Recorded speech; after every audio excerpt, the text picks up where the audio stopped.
Selama ini kita mengenal Borobudur sebagai candi Buddha terbesar di dunia. Namun sebuah teori mengejutkan dari Kiai Haji Fahmi Basya mengungkap bahwa Borobudur mungkin bukan candi biasa, melainkan peninggalan dari Nabi Sulaiman, bahkan memiliki hubungan erat dengan Ratu Bilqis dari Kerajaan Sabah. Dalam bahasa Arab, Borobudur dapat dipecah menjadi Barah Budur, yang berarti tanah tinggi yang mengering. Salam budaya, rahayu rahayu.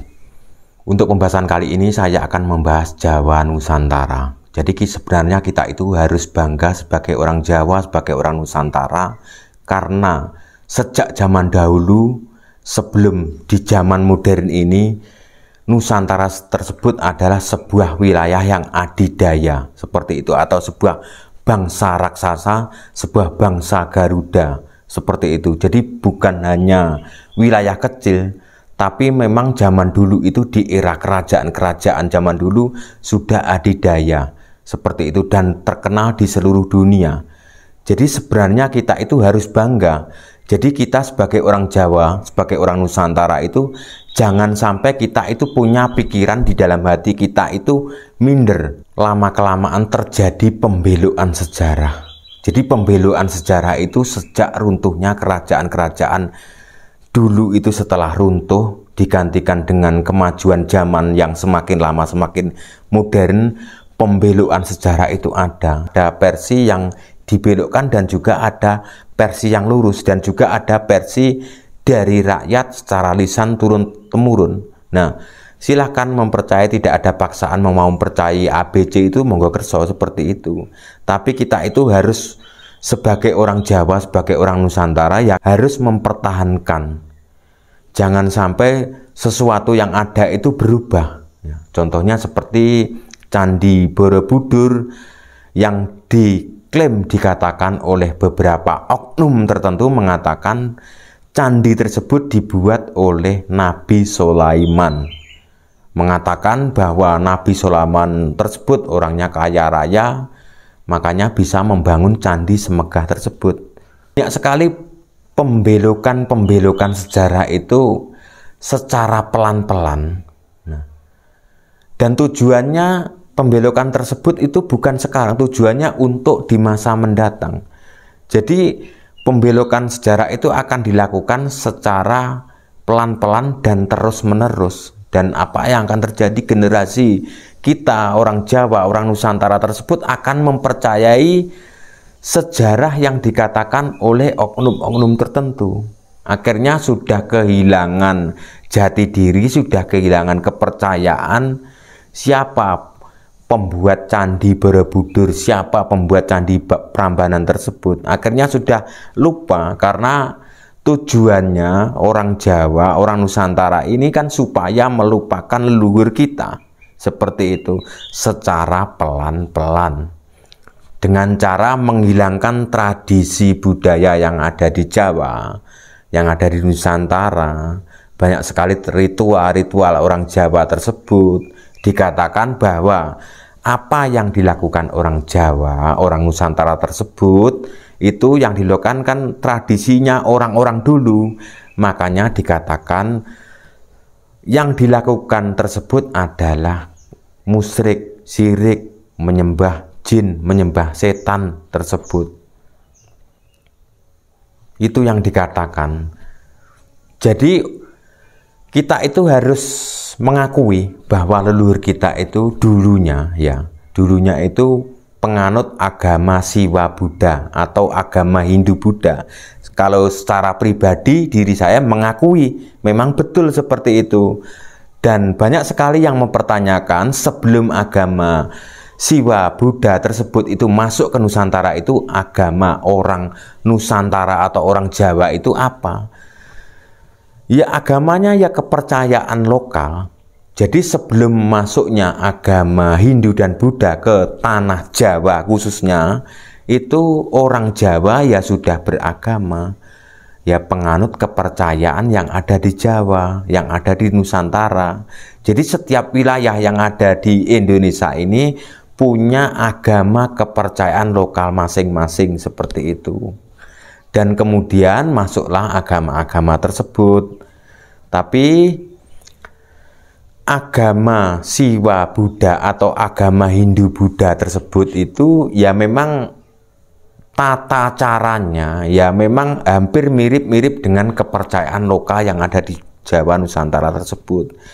Jadi sebelumnya agama kepercayaan lokal yang ada di Jawa di seluruh Nusantara itu mungkin karena kita tidak tahu, mungkin dulu juga ada agama, masih ada agama. Jadi setiap peradaban itu memang ada masanya sendiri-sendiri ya. Seperti contohnya di zaman sekarang ini yang rame banyak pengikutnya agama ini seperti itu.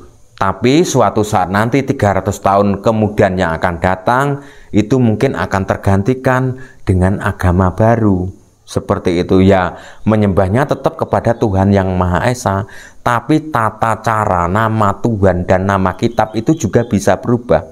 Jadi setiap masa itu, setiap peradaban itu ada masanya masing-masing ya, seperti itu. Contohnya seperti yang kita alami sekarang ini. Jadi orang Jawa itu sudah banyak yang mulai melupakan siapa leluhurnya. Banyak juga yang tidak tahu agama leluhurnya, tradisi budaya leluhurnya. Apalagi generasi-generasi muda sekarang ini benar-benar tidak tahu, saya tanya seperti itu. Benar-benar nol sejarah. Walaupun mereka itu pendidikannya tinggi, saya tak tanya langsung ya. Nah, di mana videonya? Saya tidak mau memvideo untuk sekedar untuk mencari pendapatan terus memanfaatkan orang yang kurang wawasan tersebut. Itu bukan ada di dalam jiwa saya, itu tidak ada seperti itu. Kalau mau bisa seperti itu. Nah, orang Jawa dulu itu apa? Bener-bener tidak tahu. Taunya ya yang sekarang ini. Makanya namanya pembelokan sejarah itu tetap ada. Seperti itu. Makanya kita sebagai orang Jawa itu jangan bosan-bosan mengingatkan kepada generasi kita supaya jangan sampai melupakan leluhur, tradisi leluhur. Jadi kadang-kadang orang sekarang itu menganggap sesuatu yang dari Jawa itu kurang baik, bukan dari Tuhan, seperti itu. Pernah juga kita podcast bersama Jero Mangkuteguh. Jadi sesuatu yang datang dari Jawa atau terucap dari kata-kata mulutnya orang Jawa zaman dulu dianggap kurang baik atau sesuatu yang dianggap bukan dari Tuhan. Benar mau menerima atau mau mendalami seperti itu. Sebenarnya walaupun hanya kepercayaan kecil tersebut itu juga bisa dianggap datang dari Tuhan seperti itu. Jadi kita itu untuk mengetahui siapa Tuhan kita seperti itu memang sangat rumit. Jadi orang mengatakan Tuhan itu pemilik seisinya, Tuhan itu segalanya ya, seperti itu. Tuhan itu bisa jadi apa saja. Apakah mungkin Tuhan itu juga bisa menjadi diri kita seperti itu? Nah, Tuhan itu kan pemilik segalanya, pencipta segalanya, Maha Zat yang tak tertandingi, beribu-ribu jutaan galaksi seperti itu. Pokoknya maha kaya raya, pemilik dunia ini seisinya dan bisa menjadi apa saja. Nah, apakah Tuhan itu bisa menjadi saya? Seperti itu. Jadi saya tidak usah membahas sampai ke situ. Seperti itu. Jadi intinya kita itu ya, setiap wilayah di dunia ini kan ada negara atau wilayah masing-masing. Contohnya di Indonesia ini kan berbagai suku seperti suku Jawa, Madura, Kalimantan, Sulawesi, NTT, NTB, Aceh dan lain-lainnya, pokoknya seperti itu. Jadi zaman dulu itu punya kepercayaan masing-masing. Di Jawa ya punya kepercayaan. Nah, di Jawa sendiri itu terpecah. Kepercayaan lokal itu banyak banget seperti itu. Begitu yang ada di luar Jawa, di Bali juga ada kepercayaan lokal. Nah, kepercayaan lokal yang ada di Bali itu kemudian digabungkan dengan agama Hindu. Nah, jadinya seperti Hindu Dharma yang ada di Bali sekarang ini. Nah, untuk Hindu yang ada di Jawa ya seperti Hindu Jawa yang akan mempertahankan tradisi budaya Jawa dan dipadukan dengan kepercayaan lokal yang ada di Jawa seperti itu. Seperti Hindu yang ada di Kalimantan, itu juga ada paduan dengan budaya lokal yang ada di Kalimantan. Nah, agama Islam sendiri yang ada di Jawa, nah itu juga banyak dipadukan dengan kepercayaan lokal, antara kepercayaan lokal orang Jawa dengan Hindu Jawa dan agama Islam.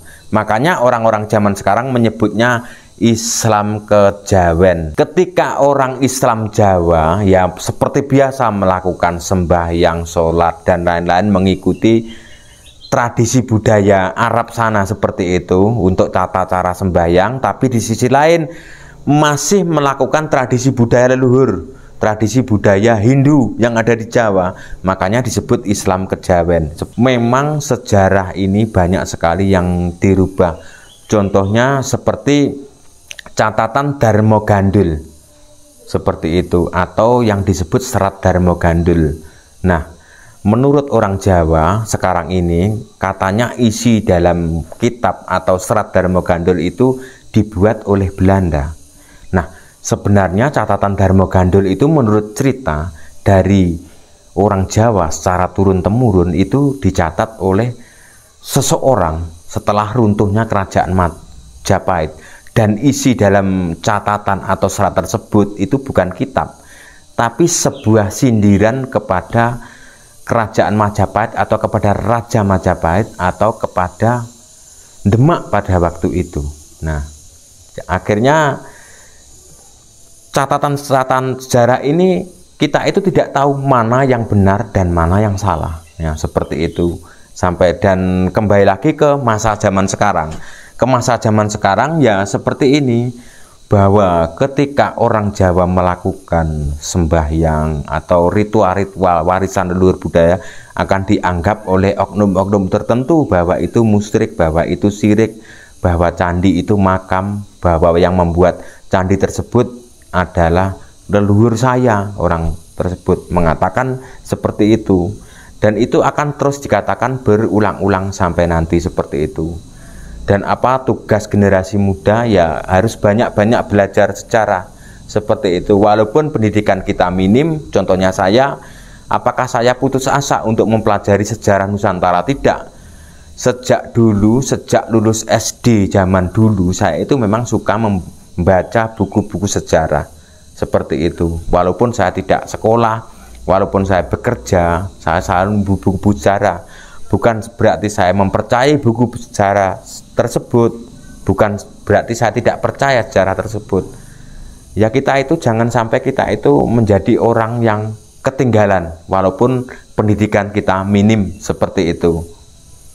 Jadi cukup sekian konten saya. Jika ada salah kata yang tanpa sengaja, saya minta maaf yang sebesar-besarnya. Ya silahkan percaya, yang silahkan tidak percaya seperti itu.